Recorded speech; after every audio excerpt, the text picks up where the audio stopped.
اگر به دنبال جذب سرمایه برای کسب و کار خود هستید، تا آخر ویدیو با ما همراه باشید. صندوق سرمایه گذاری سنگ آهن مرکزی ایران آمادگی داره در کلیه طرح‌های فناورانه و نوآورانه فعال در حوزه معدن و محصولات معدنی سرمایه گذاری. محورهای سرمایه گذاری در CVC سنگ آهن مرکزی ایران شامل بازیابی زباله‌های معدنی، ماشین‌آلات معدنی، افزایش بهره‌وری معدنکاری پایدار، هوشمندسازی معادن و تأمین انرژی پایدار هست.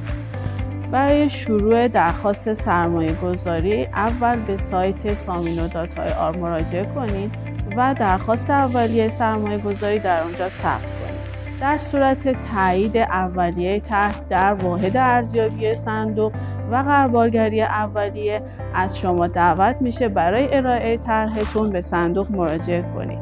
بعد از تایید در این مرحله ارزیابی موشکافانه طرح شروع میشه و طرح از نظر فنی و اقتصادی توسط کارشناسان صندوق و مشاوران فنی مورد اعتماد صندوق مورد بررسی قرار میگیره.